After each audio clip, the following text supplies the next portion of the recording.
You may have heard of something called the butterfly effect. That's a way of explaining how even a very small change can lead to big consequences over time. One of the best examples of this kind of cause and effect can be seen in the Mississippi River, where humans have created entire habitats because of historic errors.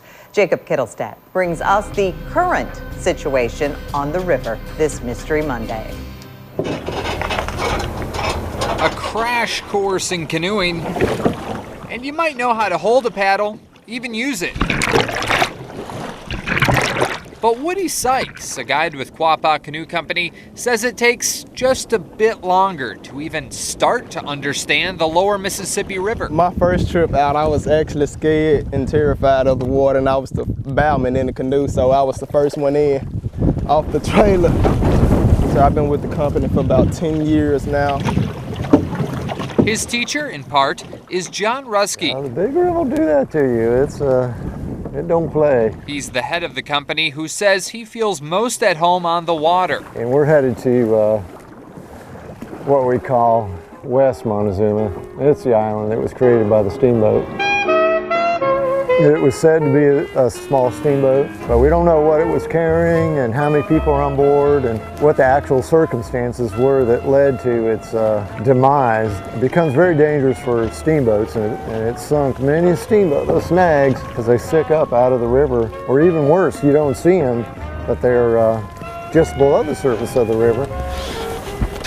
These islands are commonly known as towheads. Now don't get us wrong. The island isn't actually built on the 185-year-old wreckage. Somewhere in this area, this steamboat. Instead, the island comes immediately after it. You know, on the Mississippi, you can't do anything in small bites. John says he learned about its creation while writing something called The River Gator, a complete guide to the lower Mississippi. You're reading along and you see, oh my gosh, I need to watch out for these chevrons. It covers the river at all stages. It's hundreds of thousands of words long, and he's been working on it since 1982, since the first time I came down the Mississippi River on a 12 by 24 foot raft. Water directly behind any blockage in the water stands still at some point, and all the sediment falls out. In any place that the water stands still, sediment falls out. And all the sediment, like sand and all the water pushing downstream, formed around it barge and created the island. It's like how people say pearls are formed in an oyster. All it takes is a little bit of irritation. Just one grain of sand, and something beautiful can be created.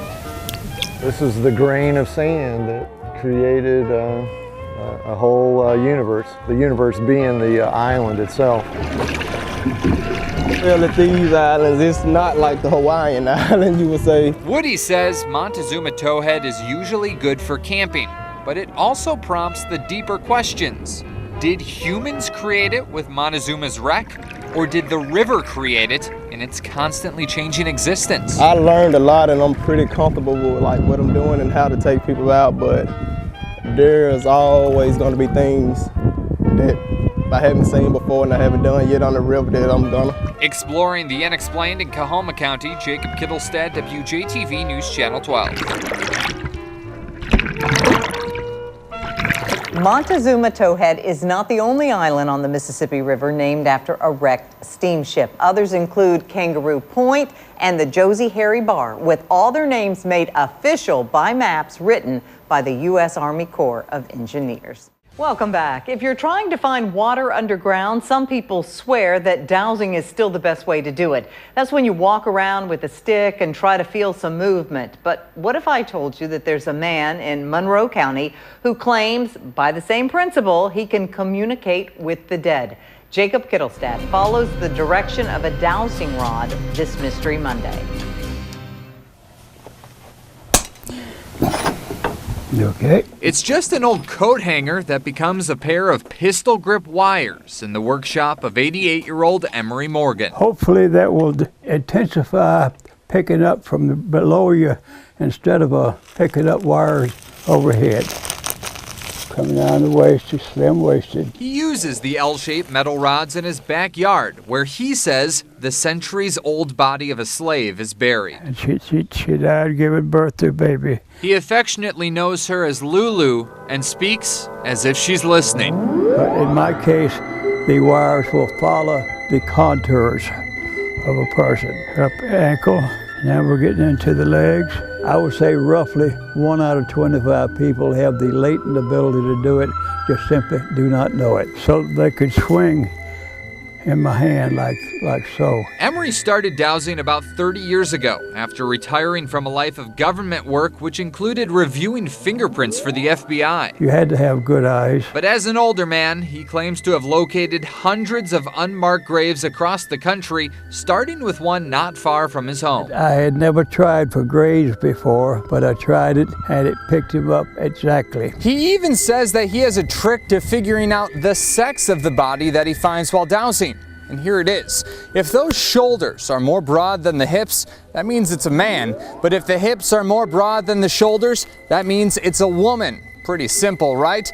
Well, it can go on from there. Oh, I met Mr. Morgan back about 5 years ago. This is Lauren Ruth, and she says she has psychic abilities. Emery is one of her biggest supporters. If I say that I feel like there was something going on right directly in front of me, he'll get his wires out right directly in front of me. And I know these aren't just voices like I should be put in an asylum somewhere. These are voices coming from like all around us. I mean, you just get your wires out and get to dowsing, get to dowsing, get to dowsing. Okay, narrow again. When I walk to the side of a person in the grave, the wire will go to the feet if it's female, and if it's male, the wire will go to a head.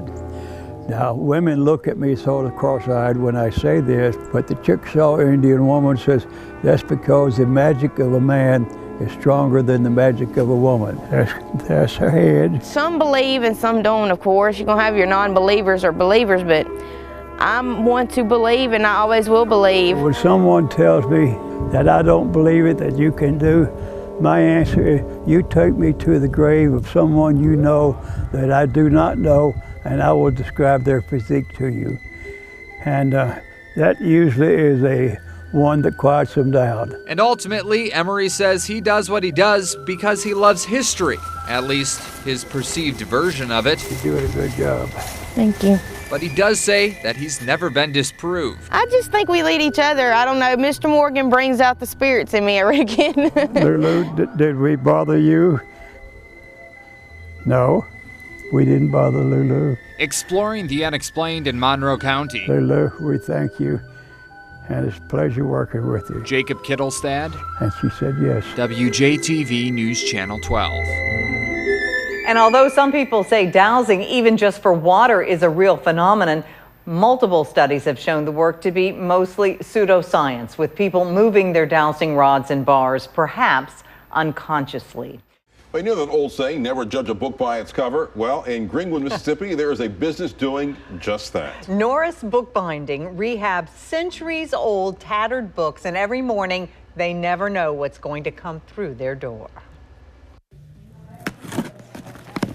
Oh, it is a Bible, a very old Bible. Stephanie Jackson sorts through a library of books with split spines, cracked covers, mostly broken Bibles. That's a plus. It's fun. It's like Christmas every day. I don't know what's going to be inside that package. Sometimes it's hard to get off. The oldest that I'm familiar with would be somewhere in the 1600s. Glue is degunked. Dog-eared pages are boxed, and few chores are done by machines at Norris Bookbinding. It's really important to try to make a neat corner on these Bibles to make them look nice. Started in 1947 by Mr. H.H. Doris. My brother and I started here in the early 50s.